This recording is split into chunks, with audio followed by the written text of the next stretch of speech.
right now, across the European Alps, rescue teams are pulling body after body from beneath meters of compacted snow. Over 100 corpses, all recovered. This is not a drill. What began as a dream winter vacation has become the deadliest avalanche season in modern history. The mountains that millions trust every year have turned into a frozen graveyard. Scientists are terrified because the conditions that created this massacre are still active. The snow is still falling. The slopes are still unstable. And what's buried beneath the surface right now could be even worse. This is the story of how paradise became a killing field, and why the nightmare is far from over. The Alpine region stretches across 8 countries, a frozen paradise that attracts over 120 million visitors every winter. Families come here to ski. Adventurers come here to conquer backcountry terrain. Tourists come here to experience the beauty of snow-covered peaks that have stood for millions of years. But this winter, those same peaks have become executioners. Between October 2025 and February 2026, over 100 people have died in avalanche incidents across France, Switzerland, Austria, and Italy. Every single body has now been recovered, and what rescue teams are finding is shaking them to their core. The scenes unfolding in the Alps right now look like something from a disaster movie. Helicopter blades slice through freezing air as search crews descend into valleys choked with avalanche debris. Probe teams jam long metal rods into the snow, feeling for the resistance of frozen human remains. Rescue dogs bark frantically, their noses trained to detect the scent of death buried under tons of compacted ice. Body bags are lined up in mountain rescue stations. Morgues in small Alpine towns are overflowing. Families from across Europe are arriving at disaster coordination centers, holding photographs of loved ones, desperate for confirmation. And one by one, those confirmations are coming. All 100 victims have been found. But this is not the result of a single catastrophic avalanche. This is something far more terrifying. This is a systemic collapse of mountain stability across an entire region. Over the past 4 months, the Alps have experienced wave after wave of deadly slides. Small avalanches, medium avalanches, massive avalanches capable of burying entire slopes in seconds. And the conditions that are causing them are not going away. In fact, they are getting worse. It starts with the snowpack. In November, the first snowfall of the season blanketed the Alps in a thin layer of white. Then, 4 weeks, nothing. High-pressure systems parked over Europe, bringing clear skies and brutal cold. That initial snow layer did not melt. Instead, it transformed. Under the cold, it crystallized into something called depth hoar, a weak, sugary layer of angular ice crystals that do not bond to anything. Experts call it a ticking time bomb. When fresh snow falls on top of depth hoar, it does not stick. It floats. It waits. And then, at the slightest disturbance, it slides. And fresh snow did fall. Meters of it. Storm after storm hammered the Alps throughout January and February 2026. An unusual southerly jet stream funneled warm, moisture-laden air from the Mediterranean directly into the mountains. When that warm air hit the cold peaks, it dumped snow at rates forecasters had never seen before. 3 meters in a week. 4 meters in 10 days. The Alps were being buried alive. And beneath all that new snow, the deadly depth hoar layer was waiting. Avalanche forecast services across Europe began issuing warnings. Level 3, Level 4, in some areas, Level 5, the highest possible danger rating. Signs were posted at trailheads. Ski patrols closed off-piste zones. Mountain rescue agencies pleaded with adventurers to stay on marked runs. But many did not listen. Tourists who had spent thousands of dollars on ski trips wanted their money's worth. Experienced backcountry skiers believed they knew better. Local guides, pressured by clients, made decisions they would later regret. And one by one, they triggered the slides. The first major incident happened in late December near Cormeme, Italy. 2 off-piste skiers ventured into the Val Veni area, a stunning bowl surrounded by towering peaks. They carved their first turns into untouched powder. The slope fractured beneath them. A slab of snow 200 meters wide broke free and accelerated downhill at over 100 kilometers per hour. Both skiers were swept away, tumbling inside a churning wave of ice and debris. Their bodies were found hours later, frozen solid, their limbs twisted at unnatural angles. It was the first warning. It would not be the last. In early January, France recorded its first fatalities of the season. Then another, then 3 in one day. By mid-January, the death toll in the French Alps alone had reached 15. That is nearly double the average for an entire season. Rescue helicopters were flying constantly.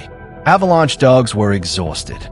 Mountain rescue volunteers were working around the clock, pulling corpses from the snow, consoling devastated families, and then heading back out to search for the next victim. And still, people kept skiing into danger zones. Switzerland followed the same pattern.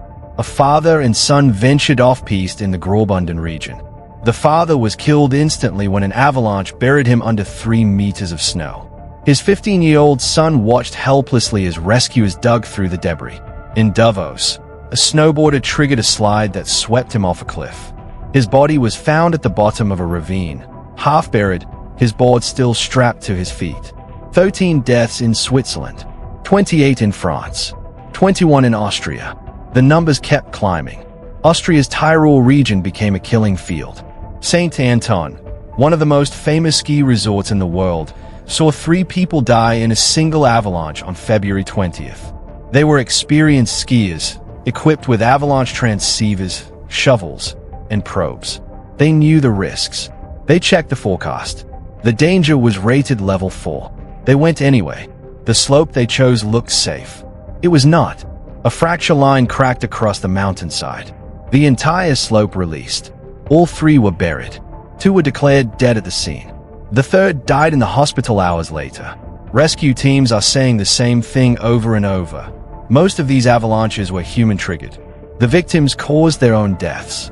A single ski turn, a snowboarder's landing, even the vibration of a shout can be enough to destabilize a loaded slope. And right now, almost every slope in the Alps is loaded.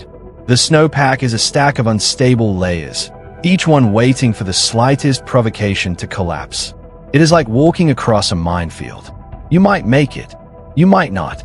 And when the snow does release, there is no escape. Avalanches move fast, faster than most people realize. A large slab avalanche can accelerate to 130 kilometers per hour in seconds. That is faster than a car on a highway. The victims do not have time to react. One moment they are carving turns through powder. The next moment they are inside a tumbling, crushing wave of snow that weighs thousands of tons. The snow fills their mouths, their noses, their lungs. It compacts around their bodies like concrete. When it stops moving, it hardens. Victims are entombed in place, unable to move, unable to breathe, unable to scream. Death comes from suffocation, trauma, or hypothermia. Sometimes all 3. But the horror does not end with the victims. Rescue operations in avalanche terrain are among the most dangerous missions in the world. Rescuers must enter the same unstable slopes that just killed someone, knowing that another slide could release at any moment. Helicopters hover over fractured snowfields, rotors whipping up clouds of powder, pilots scanning for safe landing zones. Ground teams probe the debris field, searching for buried transceivers, listening for faint signals from victims who might still be alive. Time is everything. After 15 minutes buried, survival chances drop to 50%. After 35 minutes, they drop to 30%. After 2 hours, almost no one survives. And in many of these incidents, the victims were not found in time. Bodies were located hours, even days after the avalanche. Some were found by accident, exposed when subsequent snowfall melted or shifted. Others were detected by avalanche dogs trained to smell human remains through meters of compacted snow. Each recovery is a grim, exhausting process. Rescuers dig by hand, carefully extracting frozen limbs, brushing snow from lifeless faces, placing bodies into bags, and airlifting them to morgues that are running out of space. What makes this season so deadly is not just the number of avalanches. It is the persistence of dangerous conditions. Normally, after a major storm cycle, the snowpack stabilizes. The new snow bonds to the old layers. The danger level drops. Skiers return to the backcountry. But this winter, that stabilization is not happening. The depth layer is too weak, the fresh snow is too heavy, and the storms keep coming. Every time forecasters predict improvement, another storm rolls in. More snow, more weight, more instability. The Alps are trapped in a cycle of danger that shows no sign of ending. Emergency services are overwhelmed. Mountain rescue agencies across Europe are operating at maximum capacity. Volunteers are being called in from neighboring regions. Military helicopters are assisting with search operations. Morgues in small Alpine villages are coordinating with larger facilities in nearby cities to handle the overflow of bodies. Families are traveling from across Europe to identify their loved ones. Some are still waiting. Some have been waiting for weeks. The psychological toll on rescue workers is immense. Many are experiencing symptoms of trauma. They are pulling bodies from the snow every day. Bodies of people who ignored warnings. Bodies of experienced mountaineers who made one wrong decision. Bodies of tourists who had no idea what they were walking into. And the avalanches are not just killing skiers. In Austria, a man was crushed by a snowplow during a clearing operation. In Switzerland, an avalanche derailed a passenger train, injuring 5 people. In France, an avalanche swept through a mountain refuge, shattering windows and dumping snow into the kitchen. The refuge was occupied.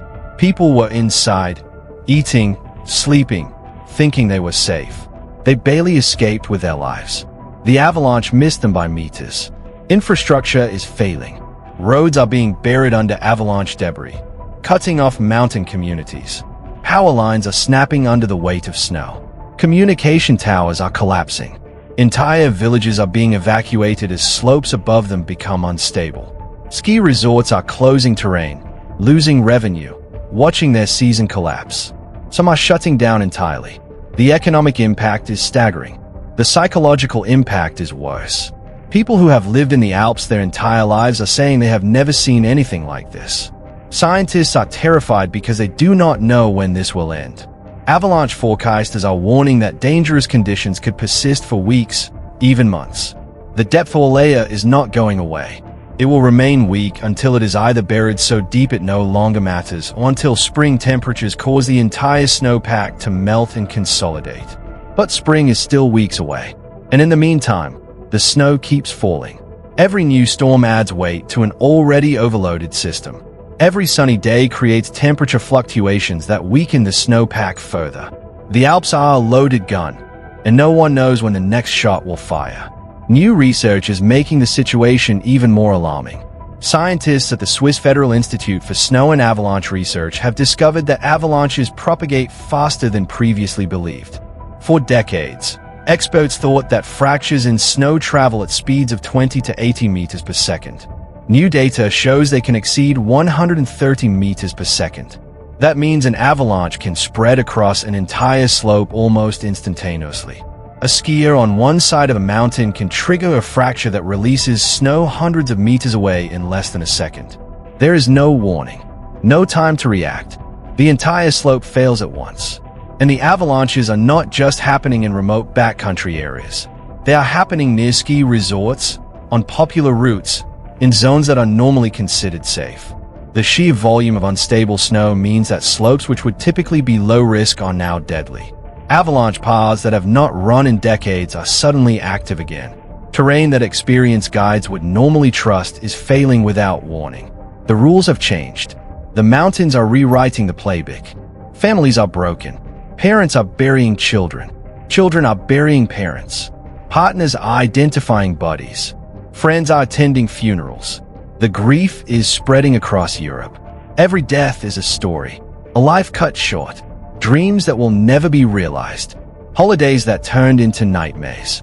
Some victims were professional guides, experts with decades of experience. Some were tourists on their first backcountry trip. Some were locals who knew the mountains intimately. None of that mattered. The avalanches did not discriminate. And the recovery of all 100 bodies does not mean the crisis is over. It means the crisis is documented.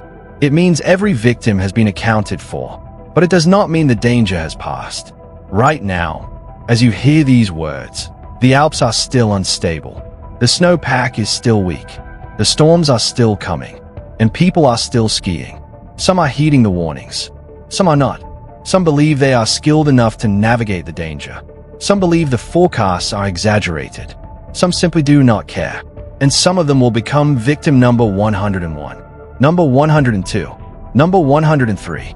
Avalanche experts are issuing desperate pleas. Stay on marked runs. Respect the danger ratings. Do not ski steep slopes. Do not venture into backcountry terrain. Do not assume you are safe just because others are skiing nearby. Do not trust the snow. But the message is not getting through.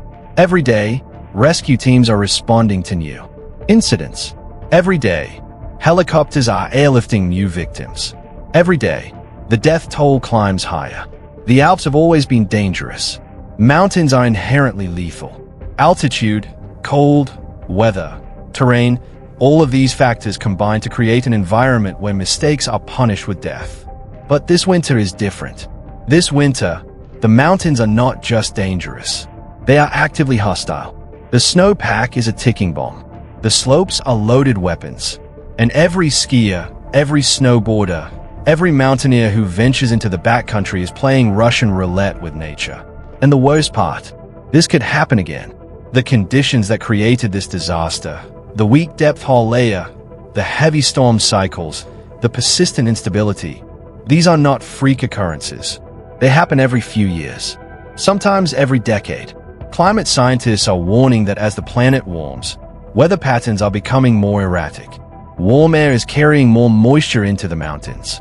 Snowfall is becoming heavier and more concentrated. Temperature fluctuations are creating weaker snowpacks. The Alps of the future may be even more dangerous than the Alps of today. Right now, across Europe, 100 families are mourning. 100 bodies have been recovered. 100 lives have ended in the frozen peaks of the Alps. But the snow is still falling. The slopes are still loaded. The danger is still present. And no one knows how many more bodies are waiting to be pulled from the snow. The mountains are not done. The avalanches are not finished. And the next victim could be anyone.